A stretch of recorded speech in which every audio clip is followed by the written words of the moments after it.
Steve Rinella hosts the new series Hunting History, which is a fascinating new series on the History Channel. Of course, the world-renowned outdoorsman and founder of the media and lifestyle brand Meat Eater here to join us. Thank you so much for your time today. Thank you for taking the time to talk. I appreciate it. You're in the dark, you're on land, you're in the water. Tell us a little bit about what you're going to be doing in this series.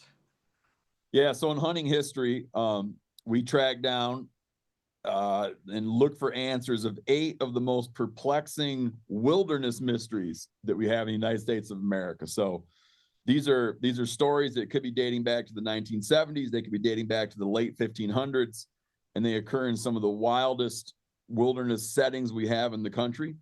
And we go in, talk to the experts, walk in the actual places where these things happen, and try to pull out some answers and help people not only understand the mystery, but understand the theories of what might have occurred in these places. And I definitely went down a rabbit hole because I got to see the episode with D.B. Cooper.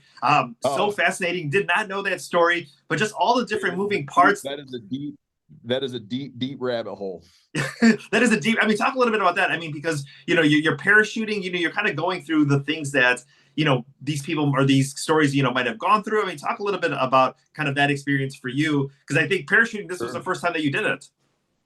Yeah. So in the 1970s, the country, it's so shocking now to think about this, but the country had a rash of skyjackings, people skyjacking aircraft to get ransom money.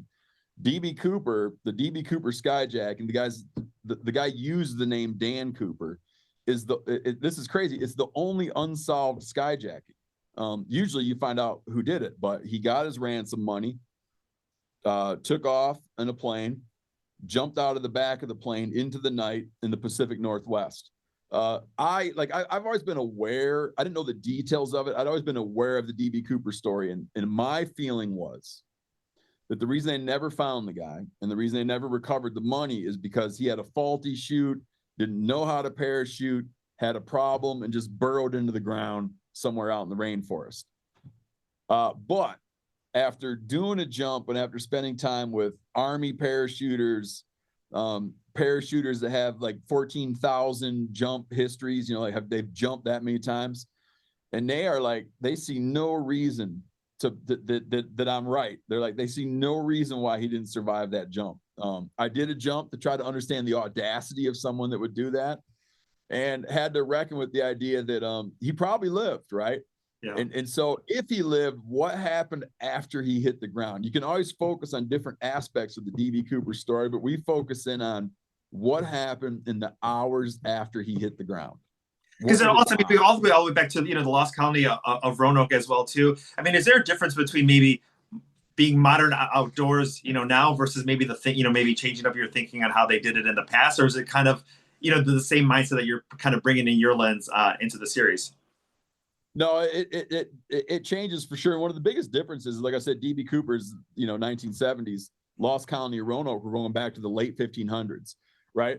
But it's like very different kinds of investigations. But what really surprised me in all 8 mysteries that we look into, the fact that there are people actively researching, and not just that, but arguing about these stories. So as old as some of them are, they remain so alive today and shape people's lives today. Let's talk a little bit about maybe some of those tips as far as, obviously, you have a lot of fans, you have, young fans, you have families, you have, the gentlemen and the women, that follow you now. But maybe some tips as far as, outdoors adventure that can kind of be a takeaway, from the work that you do. Oh, you mean suggestions I have for people? Yeah. Okay. I have young kids.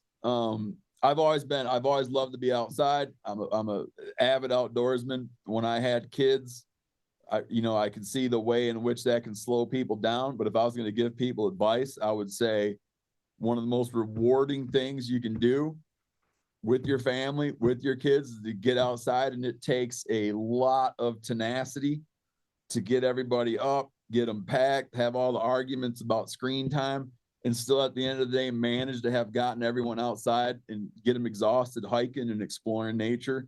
And it piques a lot of curiosity. And then that's my tip for people that are in my situation in life of having a family, is like, put up with the struggle and get everybody outside, man. It makes everybody happier.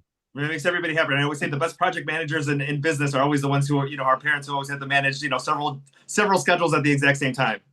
Exactly. Yep. Yep. And pique their curiosity and get out and explore some mysteries on your own. And especially, with the series, I mean, I think it is just so fascinating. I mean, I have just, started researching a lot of these stories that are already in there. But you're also teaming up with other experts. Talk a little bit about maybe some of the other experts that we see kind of in this journey of the show.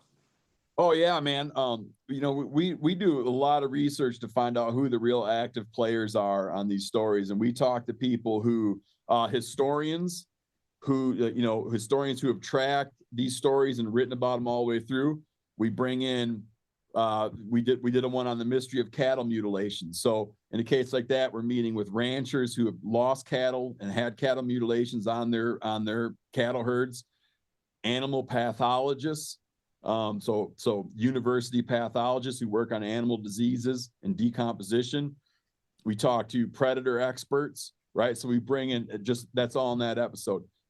We bring in citizen scientists, hobbyists, citizen sleuths. For everything, we talk to a whole host of experts and often focus on areas where experts who dedicated their lives to these mysteries have differing opinions about what went on. Right. So you really start to see the different sides of these arguments. Gotcha. And then final thing here, you grew up who are very articulate, Yeah, exactly. Final thing here, you grew up on the other side of Michigan, Lake Michigan. We're in Chicago. You were in Michigan. Any great stories about your experience, learning? Any fun Lake Michigan stories for us? Yeah, I was raised in the outdoors. I grew up, very heavily involved out on the Great Lakes. I grew up about eight miles inland from Lake Michigan, but that was the center focus of our lives. And then, my family, on my mother and father's family, both came from the Chicago area. So I know that shoreline well. I left Michigan in the late 90s, but I've been back several times a year, every year since. And just this Christmas break, we took our kids for a couple nights in Chicago to see the city. So. That is amazing. We're always welcome here. We love having you back here in our city. We had a great time there, man. We had a great time. We went to the Field Museum, and actually there was a display that dealt with one of the mysteries we deal with, which is the first Americans. So that's awesome, because then obviously too, people in the Chicagoland area are watching it, and then you can make a family trip to go to the museum. That's a wonderful idea. Yeah, and you'll see for one of our episodes, you'll go to the museum and you'll see they have a whole exhibit about one of the stories we tell. So that is awesome. Thank you so much for your time today. Hunting History with Steve Rinella, premiering January 28th on History Channel. Thank you. Thank you.